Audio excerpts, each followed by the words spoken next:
Welcome everyone to today's webinar. My name is Ralph Jensen. I'm the Editor-in-Chief of Security Products Magazine. I'm pleased to welcome you to the webinar today sponsored by Sentry360. We have Thomas Carnevale as the speaker and presenter for today's webinar titled Ultra Resolution Surveillance. Just a couple of notes for you. If you have a question during the webinar, there's a slide window on the right side of your screen. Click on the slide window to address your question to Mr. Carnevale. At the end of the presentation, we'll do a Q&A. If we can't get to all the questions, Thomas will address them via email as soon as the webinar is over. Thank you all, everyone, and I would like to introduce you to Thomas Carnevale, President and Founder of Sentry360. Thank you very much, Mr. Jensen, and thank you, Security Products Magazine, for hosting. We are beyond excited to present a new classification in the surveillance world, Ultra Resolution, aka 4K, aka Ultra HD Resolution. So I'm going to kind of start by going through a little bit of history for us here. A big question is for system integrators, for end users, for A&Ds, is HD resolution enough? So the 720p and the 1080p, which has had significant emergence in the IP and video surveillance market for the past, I think it's fair to say 5 years. Maybe a little bit more. Is that enough resolution? And so in some instances, the answer is going to be 100%, yes it is. In other instances, it's not going to be yes. So we're going to kind of take you through a couple of the learning points of today. We're going to kind of show you the recent emergence of IP video surveillance products, what the purpose of ultra-resolution surveillance is, and how can we deliver precision detail at extreme distances? The future standard of the consumer market. What are the trends of the surveillance world versus the consumer market? So, we want to kind of illustrate the landscape of how the video surveillance market compares to the consumer market and what the evolution of resolution has been. Is 4K or Ultra HD the next big thing in the consumer market or the video surveillance market? And what is the resolution in surveillance? So we're also going to be discussing different aspect ratios, which is an important understanding to have. What should we use, 4:3 or 16:9? So we also really want to dive deeply into what are the problems and hurdles when implementing this technology. What are the options to manage bandwidth? How do I archive to best image quality and not streaming full resolution? Frames per second, what is possible versus what do I need? And I really think this is an important portion of the webinar. Low light conditions and applications. We need the buyers to beware and be understanding of what can be done, what can be done, what can't be done. We also, and this is my favorite section of the webinar, is understanding the math behind convictable evidence. How do we plan as users of video surveillance for field of view? What is the formula behind determining which resolution I need for my application? Quality of image examples with facial recognition facial recognition license plate examples at different distances, both near and far. And the most important portion is what image can I live with? What resolution can I live with? So we're also, towards the tail end of the webinar, going to be showing example images from different applications and why some of these applications need ultra surveillance, ultra resolution. Okay, so here's our timeline. We're going to start and go back to 1942. The earliest documented use of CCTV comes in from Germany, where they used black and white monitors to view a V-2 rocket launch. It was all in a closed-ranged viewing, so it was a very limited cable length and very limited quality, obviously, of resolution. In 19 1953, the NTSC, the National Television System Committee, created a standard for transmission of color television. So this was an important leap in the first standards of any kind of video. In 1954, RCA launched the first commercially available color television. So remember that, 1954. But in the 1960s, if the first invention of the product was in 1954, it really took almost all of the 60s to have this transition period from black and white to color.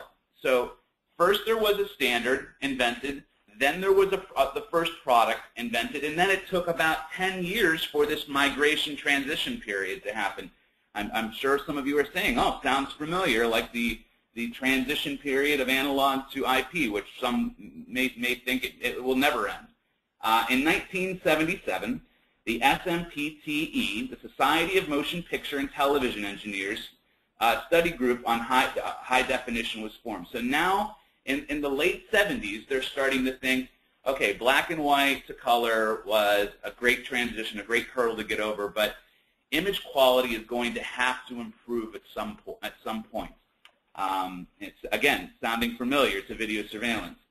In the early 80s, two devices, the VCR was started to be developed to record footage with multiplexers for analog cameras and transmission. So early 80s, we started to record NTSC, analog transmission feeds, on VCR tape.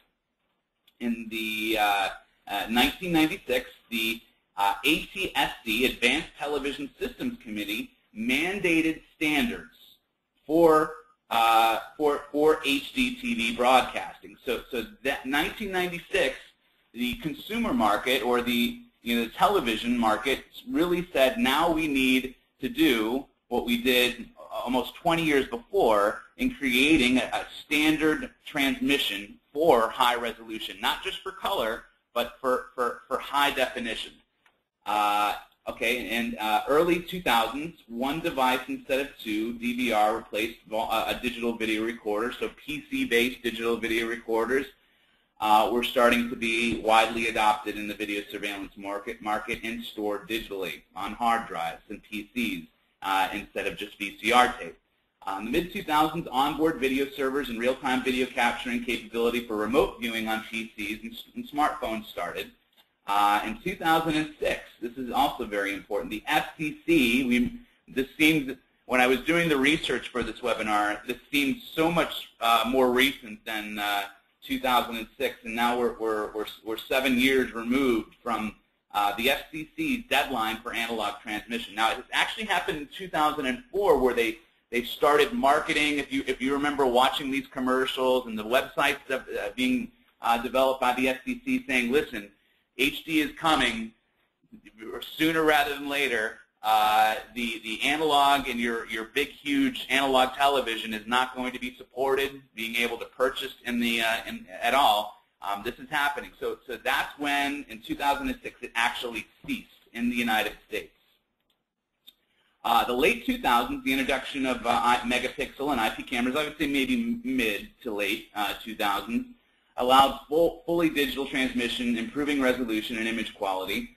The first IP camera, obviously, tip of the hat to Access Communications, was invented in 1996, and the standards started to come in the mid to late 2000s. Okay, so 2009 was the hard cutoff date for analog transmission, and following the Digital Television Transmission and Public Safety Act of 2005. No more analog. So analog was completely gone in the U.S. consumer market, and I believe also in London in 2009. So this takes us into a little bit of a resolution comparison. So standard definition, 720 by 480. So this is a 16 by 9 aspect ratio. 1920 by 1080p, a full HD 16 by 9, and then there's a quad HD. So this is 4 times HD, but 4K resolution, as you can see, is a little bit more quality and more of a landscape shot than quad HD. Now, obviously, the main benefit of 4K resolution is the higher resolution, 8 million pixels versus 2 million pixels on 1080p. If you thought HD was very sharp and detailed, 4K can take that even further. The pixels are 4 times smaller. Now, this is really important to understand that. So just because the pixels are smaller does not mean I'm going to see more. So if we have a smaller monitor, let's take an example. You know what? We actually just took an image in a stadium we're doing overseas. So I'm going to take this image up and put it on the screen right now. So this is a 4:3 aspect ratio. This is a 14 megapixel image, and my monitor, like most monitors, is 1080p. And so most of the folks viewing this webinar's monitors are 1080p, some 720p still. And we could look at this image and not even identify anyone. But as I'm zooming into the JPEG, we can start to see, I'm zooming in manually with my mouse, we can start to see clear identification of people in the stands and everything else like that. But if we zoom all the way out, we're not seeing anything. So in the consumer market, what's happening now is that they're really influencing. If you want to do 4K, it's going to have to be a 50-inch plus large monitor, because otherwise no one's going to notice the pixel density, because they're not going to be zooming in with their mouse to watch a television program. With surveillance, it's a little bit different. We need to unravel the layers of what image quality we've been able to record, even if we're viewing it at 1080p monitors. So let's kind of look at a breakdown. So this is SIP image, a 4:3 aspect ratio, 352 by 288. So we see a very small field of view. We can still see identifiable pieces of information. 640 by 480 VGA. So this is for the most part widely adopted 4:3 aspect ratio for analog resolution. And also we have 720 by 480 as well. This is the first HD in the surveillance market. 1280 by 720p, a 16:9 aspect ratio. So this is looking now closer to the format of the consumer market. So this is what's recently was adopted, is the 16:9 aspect ratio in the consumer market. So we still have a higher resolution at 1.3 megapixel at 1280 by 1024. The vertical resolution is increased slightly. Now, again, 1080p, 1920 by 1080p is back to 16:9, and we have a much wider field of view, still pretty good quality detail and enough pixels on target to make identifications. And back to 4:3 aspect ratio with 3.1 megapixels, 2048 by 1536. Now, this is 5 megapixel, 2560 by 1920, 4:3. Still, we're noticing the transition here of field of view versus pixel density. 10K resolution, 10 megapixel, double the resolution we saw previously. So double the pixel density that we've seen previously slide.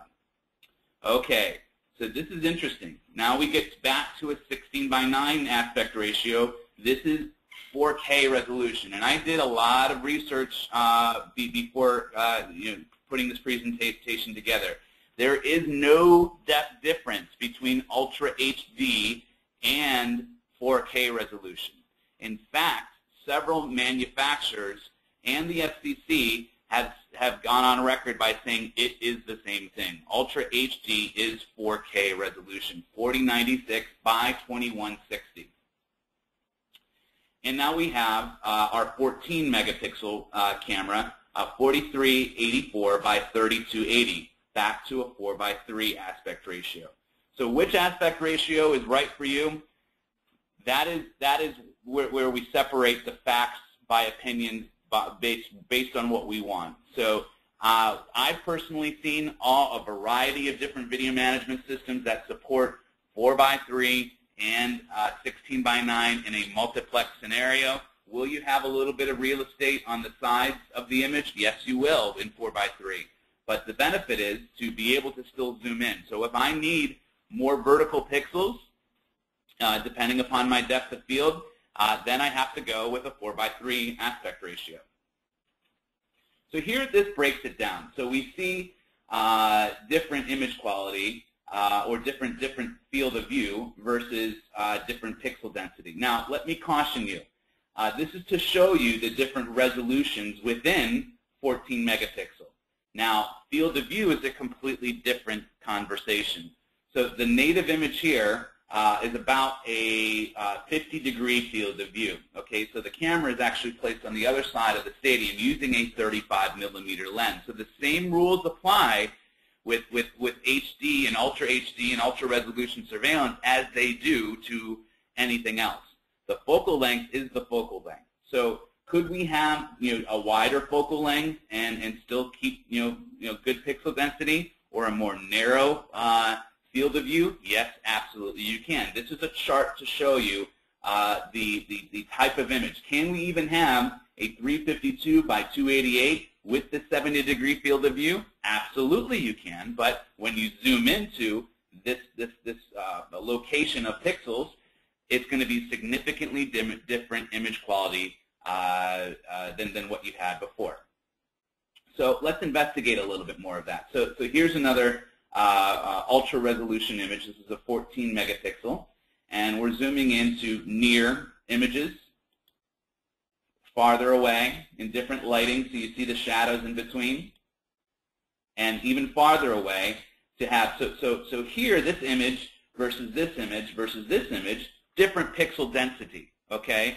Different pixels per foot. But the point is to understand in your application what I can live with both near and far. So if I don't need to capture a license plate that far away, I'm close to here, you probably don't need an ultra-resolution surveillance camera. But if you want precision detail in all areas of the image and all depths of field, you need to have more pixel density.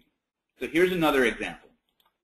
So this is a city surveillance type of application, and we're seeing all different lighting conditions, shadows here, in and out of shadows. We're seeing different, so in different rows, we still have enough pixels per foot to identify words, characters, drop signs, and potential suspects. So again, if this was a lower resolution, if this was a 2 megapixel or 1080p, we would not have the same pixel density in order to zoom in or blow up certain aspects of characters or license plates in the image. Now, could we have a more narrow field of view and have similar quality to this? Absolutely, but we would be missing a large majority of the overall environment. So this is my favorite part of the webinar. Might dictate a little bit about my personality. So the math behind identification. So this is 200 pixels per foot, or pixels 656 pixels per meter for our international. So we see two comparisons. We have an international license plate, we have a North American license plate, and we have two different suspects. So we're going to go through all of these different scenarios to see what image we can live with. So if you notice a big difference between 200 and 150 pixels per foot, you have much better vision than I have. There's not a significant difference between 150 and 200 pixels per foot. But also remember that we could have 200 pixels per foot maybe nearer in the image, and we could have less pixels per foot as the more deep we go into the image. So 100 pixels per foot, still very quality. So if we compare 150 to 100, there's a slight change. You can notice more on the characters of the license plate and the rounding of the subjects.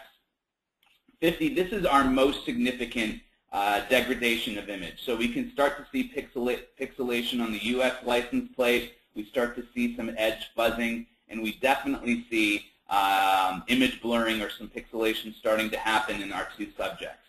Down to 30 pixels per foot. This is also a dramatic change from 50 versus 30.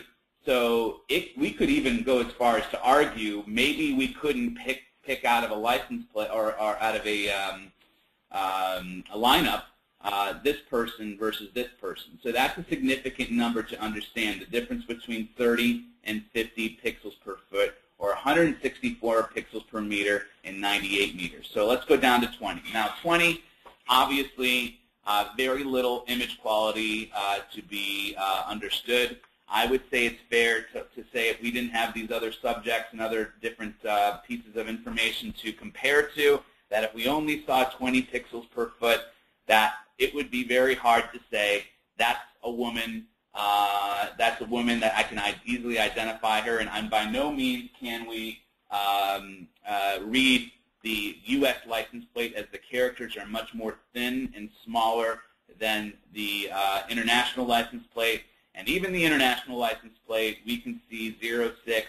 I think it's a significant leap to assert that that is the character A. R, I could see happening. 0, yes. 8, I can't see the other 0 here successfully, and the 5 is questionable at best. So 20 pixels per foot versus 200 pixels per foot. There's a lot of different options to have. So the densities in each application is what image you can live with. So let's move on to some more calculations here. So this is Sentry360's calculator, and we take all of the image quality. All of the math is done in-house here, and it's been verified by engineers. So here what we can do is select our camera or our resolution. A 10K would be 10 megapixels, a 500 would be a 5 megapixels, and then this would be a 1080p versus a 14 megapixel. Then we're going to pick our lens, our focal length. Now, on ultra-resolution surveillance, we do not provide varifocal lenses with anything over 5 megapixel. We have not found an optics manufacturer, a co-manufacturer of optics, or anyone that has a usable lens to be used on anything higher than 5 megapixel. We only, at Sentry360, this is our opinion, recommend machine vision lenses, and specific machine vision lenses, in fact. So here are the focal lengths which we offer: 5 millimeter, 8 millimeter, 12, 16, 25, 35, and 50. So a good range. 5 millimeter is going to get you around approximately 120 degrees, 130 degrees, maybe. That's the widest field of view shot you can get, to a very narrow field of view in 50 millimeters. So the other parameters that are very vitally important is how high is the camera mounted and at what distance is our target. So distances. So if I use a 14 megapixel camera, a 25 millimeter lens, at what distance can I identify enough pixels on target to justify? So here is an example. So this is 239 feet away. We see 74 pixels per foot. So if you recall back to a few slides before, 74 pixels per foot is absolutely enough image quality to identify a license plate or a subject. Height, that is also a major factor as well. So the variables will change if you mount a camera 10 feet versus 100 feet up.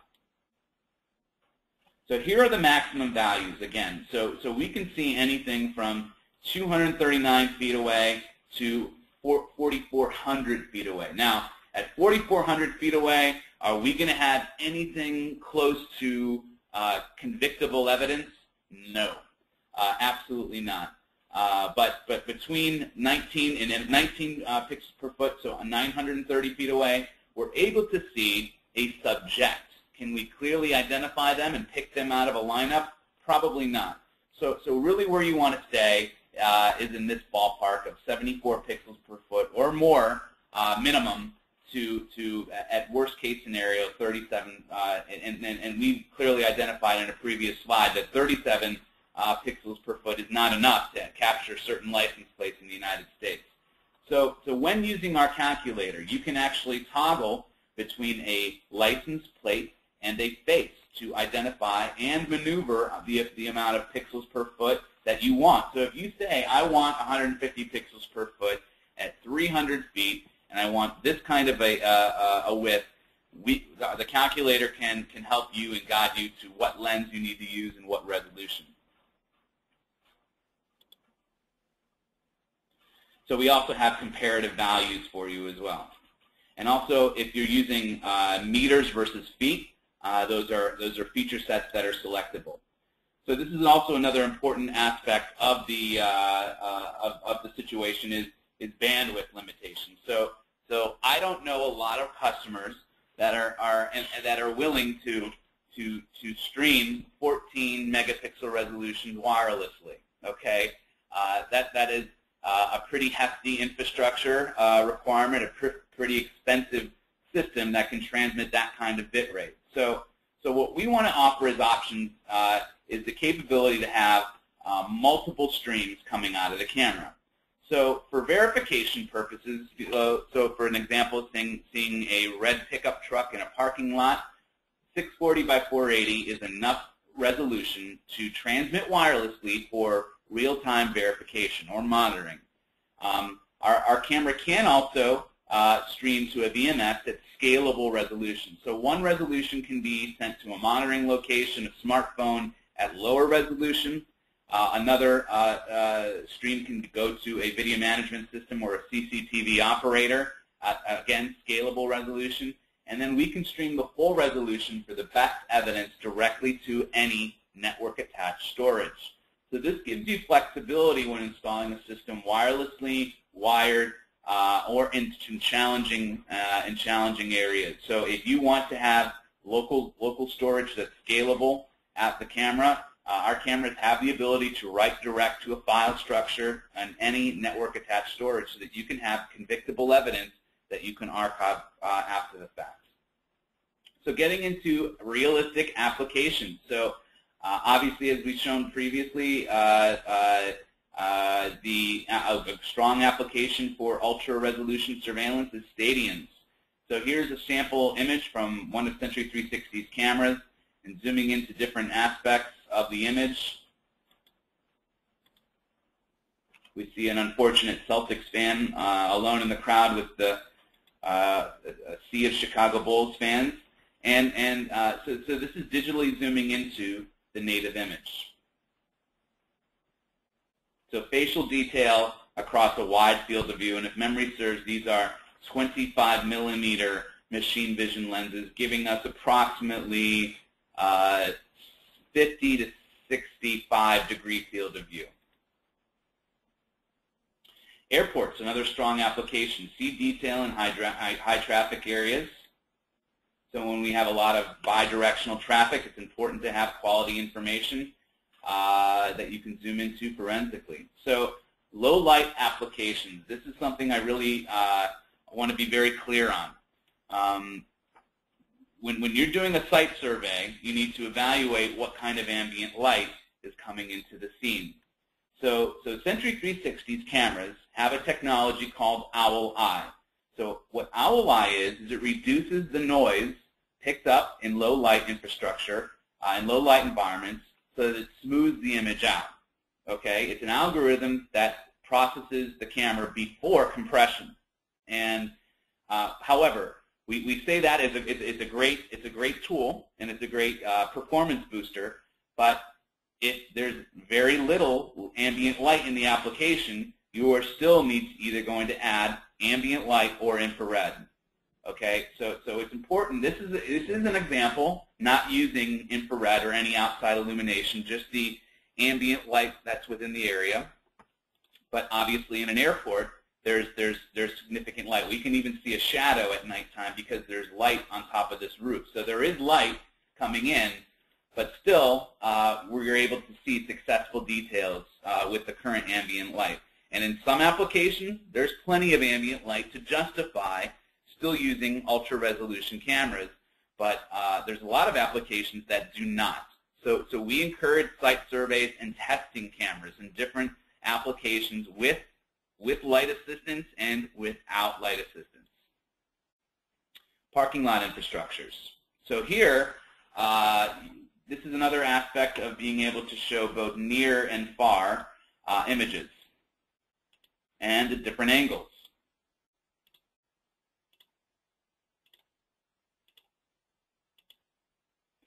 So some other markets served is casinos, the gaming market, education, manufacturing, logistics.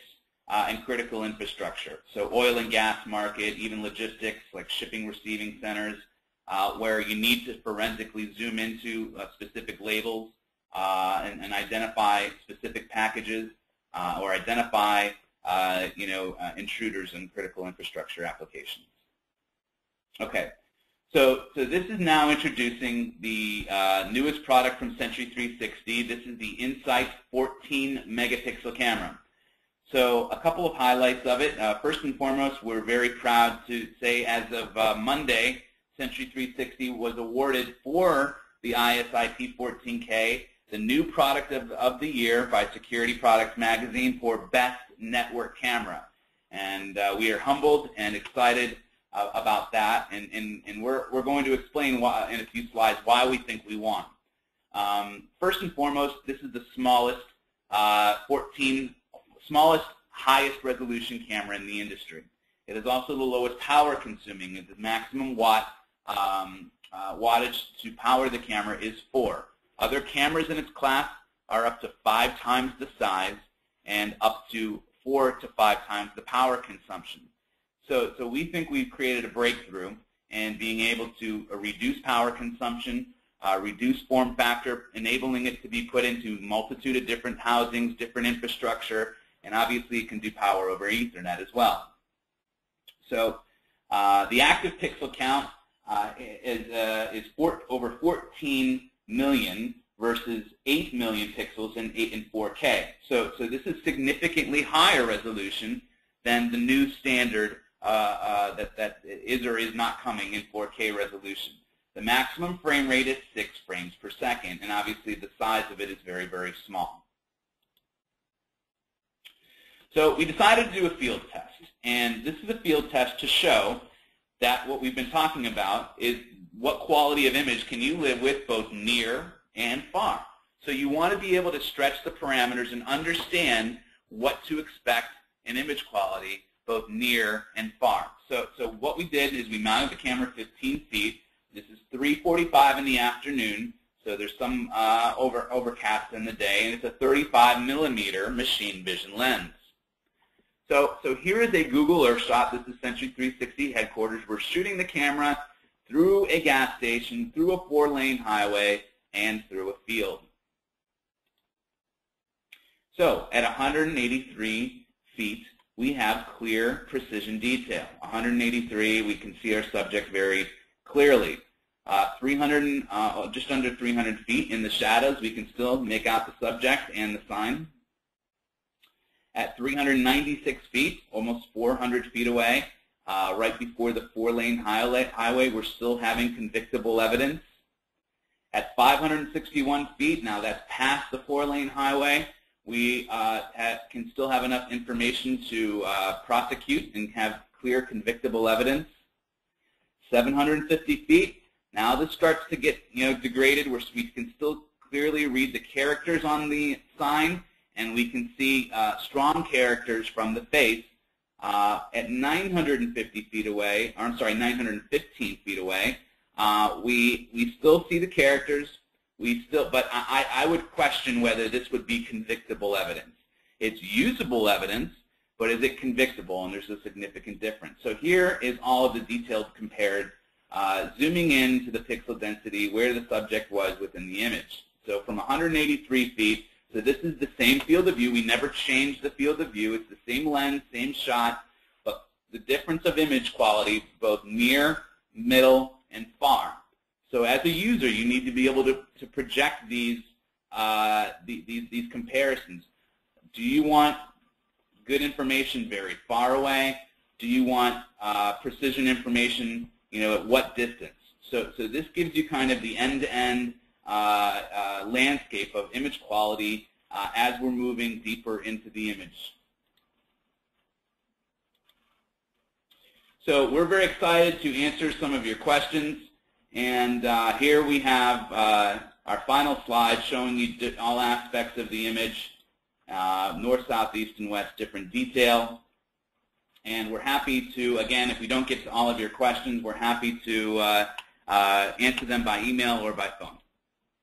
Thank you very much. And Ralph, do we want to start with some questions? Thank you all for joining today.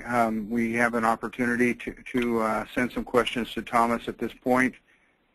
If you will go down on the right side of your screen, there's a slide window underneath chat. Click on that and you can send in your questions.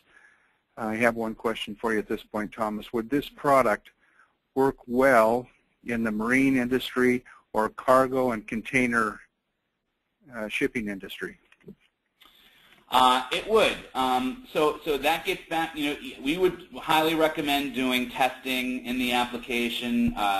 There's different kinds of ambient light in different areas. Cargo testing, if it's an indoor, shipping and receiving area, absolutely, judge what kind of lighting conditions are there.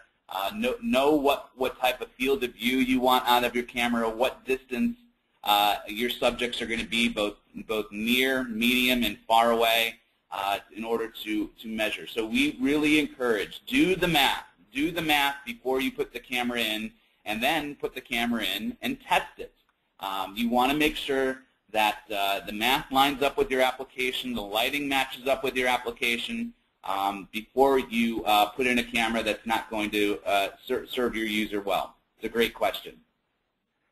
Another question is, you mentioned earlier in the presentation that it would work well in the gaming or casino industry, in the casinos.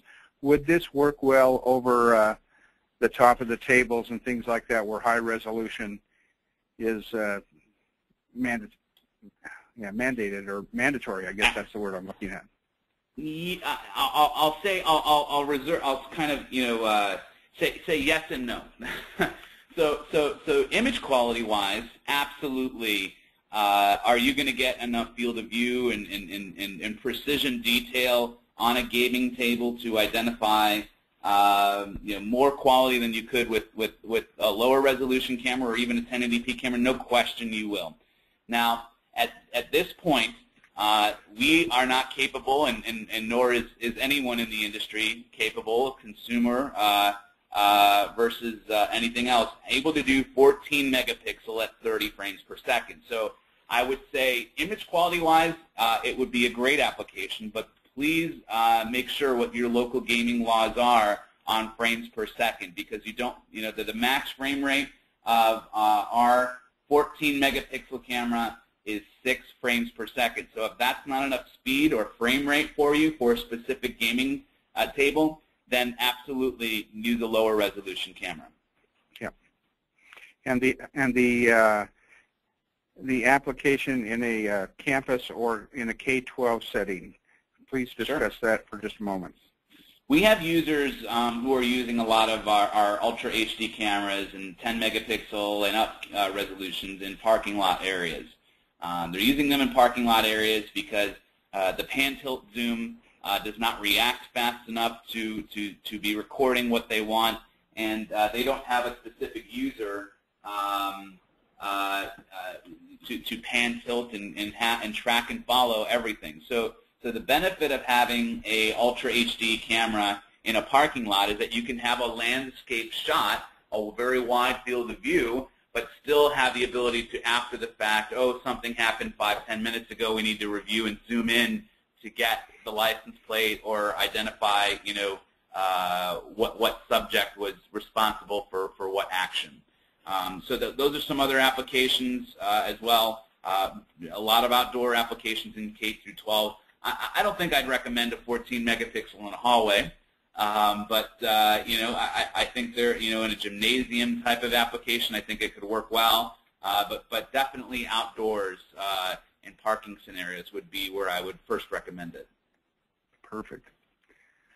Well, Thomas, thank you very much, and I want to thank all of you for joining us on this call today for this webinar. I don't see any other questions in the question queue. I actually saw one. There is one from Robert that I want to field. What is the potential bandwidth requirement for the network? So, that's a great question, but it's really going to depend on the scale of your system. So, in the design phase, you want to first identify your image quality, your camera locations, and then if you're working with a scenario where there's already a network in place, then I'd strongly commit you to not overestimating the network capacity based on the resolution. So with ultra resolution, you have to plan for bandwidth. So the application is that you can actually have a couple scenarios where you can have reduced resolution, which would work within your network, and then add scheduled storage so you can have network attached storage that you can then remotely access off-site, off of the network. So it's really how you manage. Use multiple streams to manage your bandwidth. Use edge recording to also manage your functionality. And do precision planning. I see a couple other questions. Peter is asking about nighttime conditions. Yes, we have some image. There's plenty of images on Sentry360.com that can, in low light scenarios, that can explain a little bit. We have another question from Johnny Smith. Can you explain focal point again? So I can. Let me go back here a little bit. We still have some more time, so I want to make sure to actually, let me just be quick about it and go back up here. Okay, so the same rules apply with field of view, no matter what resolution camera you have. Okay, so seeing this image, so this maximum 14 megapixel image is using a 35 millimeter lens, right? So we could have a much wider field of view. So the lower the millimeter range of the lens that you're using equals the wider scene. So we really encourage you to use our lens calculator that's on our website and in our partner portal, and you can sign up for free for our partner portal to balance this. So the question is balancing, field of view versus usable video. So if I have a 2 megapixel camera, but I want to have an extremely wide field of view, so I want to have a 3 millimeter or 2.8 field of view, I'm stretching that pixel density across a wide field of view. But when I zoom in, don't question why you have a pixelated image, because you're optimizing your pixel density for the field of view that you need. So ranking the right millimeter focal length with the resolution and target image is all part of a very simple formula that I would highly recommend you calculate before you deploy the system. I'm going to see, I thought there was another question. Let me pull back up here. Moshtaba, thank you. He says, congratulations for the product of the year. I don't want to talk about, he's asking about pricing versus a Vigilance. This is not the format, thank you for your kind words, but this is not the format to talk about pricing versus competition. If you want to contact a sales executive, I'm sure they'll be happy to talk about price and comparison and all those things. But, we would rather stay away from that in this format. So we really appreciate everyone's time. I think we've gotten to most of the questions. There's a couple other ones that if we didn't answer, we will absolutely take care of that by email. We had a great turnout. Over 60 attendees showed up today. Ralph, thank you so much for hosting today's webinar. And we will see you next time. Have a great day. Bye for now. Have a good day, everyone. Thank you.